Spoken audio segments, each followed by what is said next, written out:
Good morning, BookTube. It's Saturday morning. I do apologize for not doing this yesterday. It got kind of busy.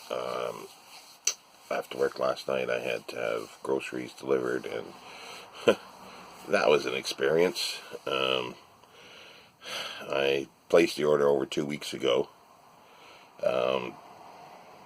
and because there was no delivery slots available, I got less than 1/3 I ordered. I sort of did the shotgun effect and just ordered anything that was available.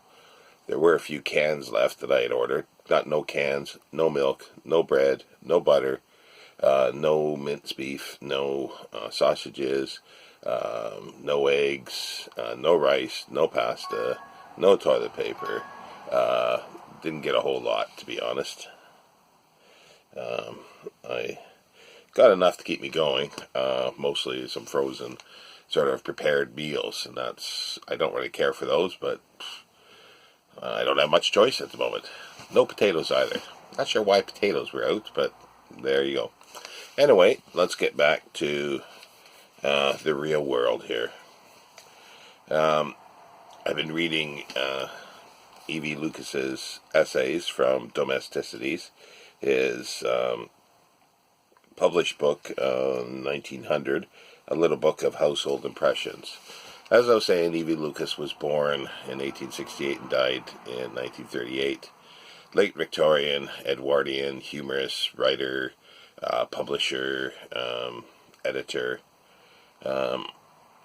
And the E.V. stands for Edward, and the middle name is Verrrall. I think that's the pronunciation. So Edward Verrrall Lucas. And I joked about how he never slept and never ate because of the amount that he wrote. But a writer did say of him that Lucas spoke less words than he ever wrote. And apparently, near the end of his life, he amassed a huge collection of pornography. That's what it says on the Wikipedia page. I have not read a biography of him, but I thought that was kind of interesting. But anyway, this today, well, should have been yesterday, but concerning School-Hampers. And I'll read part of the first paragraph here. The other day, while aimlessly turning over the pages of a list of one of the great London stores, I came upon a description of the school-hampers and Christmas hampers which the firm is prepared to dispatch. More than prepared, one supposes, even pleased, for if there is one employment above another that should carry good humor with it, is the preparation and dispatch of a hamper. Now, and then he goes on to say, half the hamper page was devoted to school hampers and half to Christmas hampers. And really, it was very good reading, he says. Few novelists write so much to the point. Here is the first entry. So he goes and describes what a 5-shilling school hamper contains.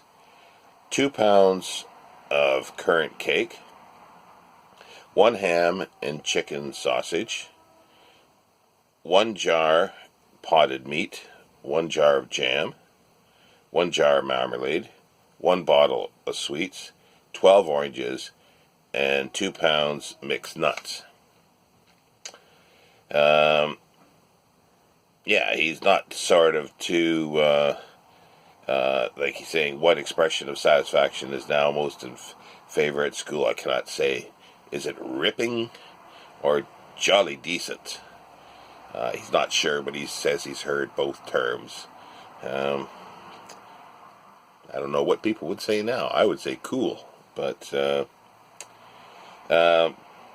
he's not too enthused about the 1 bottle of sweets.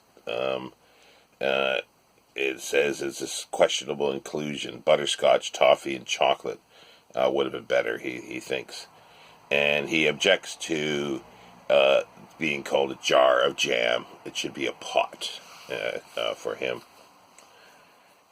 And he thinks that, he assumes that the fruit, like rather than 12 oranges, would be a seasonal fruit, and you might get 12 apples at some point. And then he goes, he increases the price, thinking, what what is going to be in the next hamper that's twice the cost. That's 10 shillings. That's basically half a pound at that time. 4 pounds of currant cake rather than the 2 pounds. Still one ham and chicken sausage. 1 jar of marmalade. 1 jar of jam. 1 bottle of sweets. 2 pounds of mixed confectionery. 6 mince pies, which is new, and you get twice as many oranges. You get 24 oranges, and still 2 pounds assorted nuts. And then he goes, well, yeah, the 1 bottle sweet still persists, but a pound or 2 pounds of mixed confectionery rectifies the situation. And then the 6 mince pies, he's thinking this is clearly belongs to a winter term one, and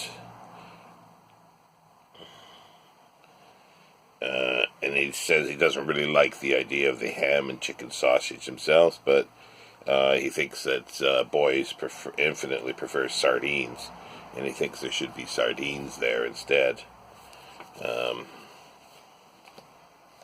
And then he doubles that again. There's another hamper for 20 shillings, and it contains 4 pounds of currant cake, 2 ham and chicken sausages, 1 German sausage, 1 box braised beef, 2 pounds, 2 jars of jam, 2 jars of marmalade, 6 mince pies, 2 pounds box mixed crystallized fruit, 4 jars assorted potted meats, 24 oranges, 3 pounds of mixed nuts, and 2 bottles of sweets. So this is at a full pound, 20 shillings. Yeah, and it says here, in the manifest, it says, with a shining pound, it is manifest that one may make a young friend very ill. Probably this class of hamper is intended rather for brothers or for boys of conspicuous generosity. From 1 or 2 items, such as the 1 box braised beef, 2 pounds, it would seem that the gentleman who now acts as hamper editor has an eye to bedroom feasts, because the theory of the hamper is not to take place of school meals, but to amend it and to add silver lining to them. And braised beef is a viand in itself rather than a concomitant. And then he says, hence possibly the nuts, whose shells are notoriously good to place on the stairs, where they crack beneath the feet of a approaching master, and to give warning of danger. In default of nuts, a small boy must endure the draughty duties of centennial. To return to our criticism, the 1 bottle sweets has now become 2, and the mixed confectionery has given way to the mixed crystallized fruit. And the principal lack in every variety of hamper is drink, unless the oranges are calculated to fill that office. Why not a dozen of stone ginger beer instead of sweets? Yeah, it's just the idea of to learn the news that a hamper is awaiting one in the hall is a supreme school joy. For one moment, it can render the heaviest imposition null and void. Of the behavior of boys on receiving hampers, much has been written, and Anne and Jane Taylor's plum cake and another plum cake are among favorite nursery apologies, and Mrs. Elizabeth Turner has worked the same theme with admirable thoroughness. And he has one here. Well, he actually goes on with a few of them. The first one is, when it arrived, the little boy laughed, sung, and jumped about for joy. But how grieved I was to say, he did not give a bit away. He ate and ate and ate his fill. No wonder that it made him ill. Pain in his stomach and his head obliged him soon to go to bed. And he goes on to, there's a few here. It says, then comes Peter. Peter was stingy too, but stingy to himself as well as to others. In short, a miser. And sometimes silent he'd go when all he thought engaged below to eat a very little piece, for fear his treasure should decrease. When next he went, it makes me laugh. He found the mice had eaten half. He found the mice had eaten half, and what remained, though once a treat, so mouldy 'twas not fit to eat.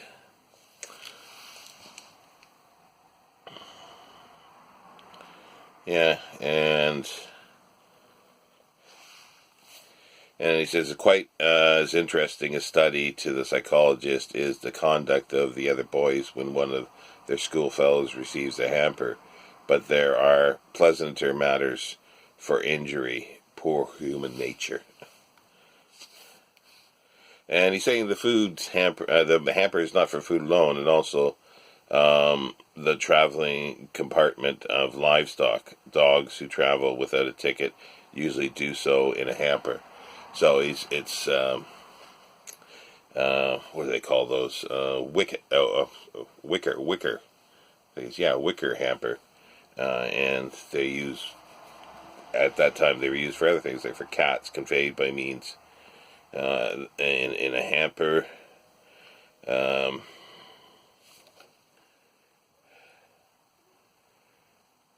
And pigeons as well. This is, as Mark Twain wrote of the jackless rabbit, long after it was out of sight, you can hear it whiz. I suppose homing cat never stops for a minute for a mouse.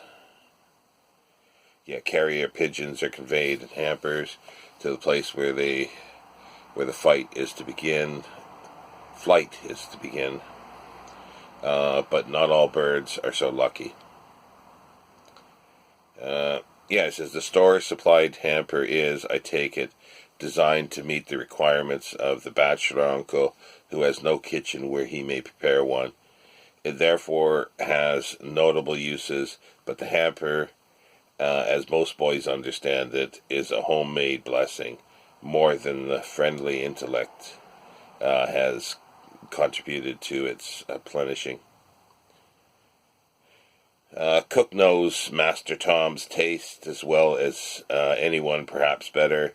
Cook has memories, hence the cold plum pudding, and at hamper time a certain reason for the existence of sisters become evident.